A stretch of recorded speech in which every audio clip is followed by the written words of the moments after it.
Let's head back to the voicemail of Truth and Reason. This one about the Deshaun Watson suspension. Hi, Dan from Youngstown.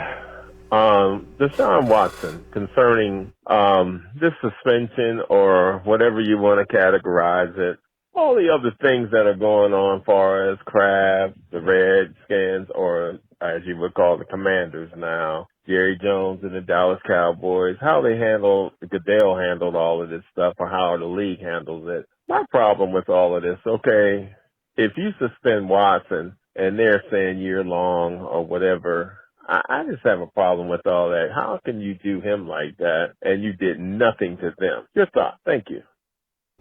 As always, appreciate all of the voicemails. And Terry, I get what you're saying.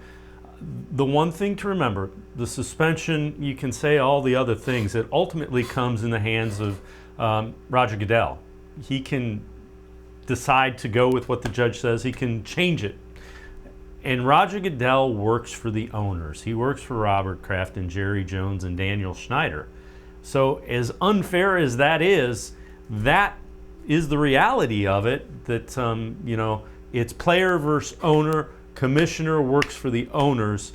So I get the thought. I understand the argument. The Players Association is going to argue that very line of thinking.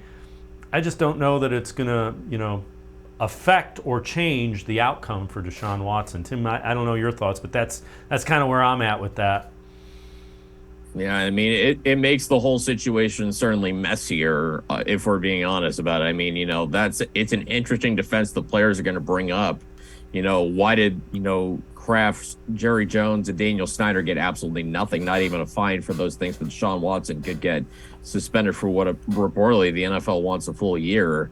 So, I mean, it could get messy. I don't know if it gets to the point of suing the league messy in some situation, but it creates a weird double standard, I think. And we know, and there's no matter what happens with CBAs, the owners and the players are always going to have disagreements. They're going to come to the negotiating table whenever that happens in a few years.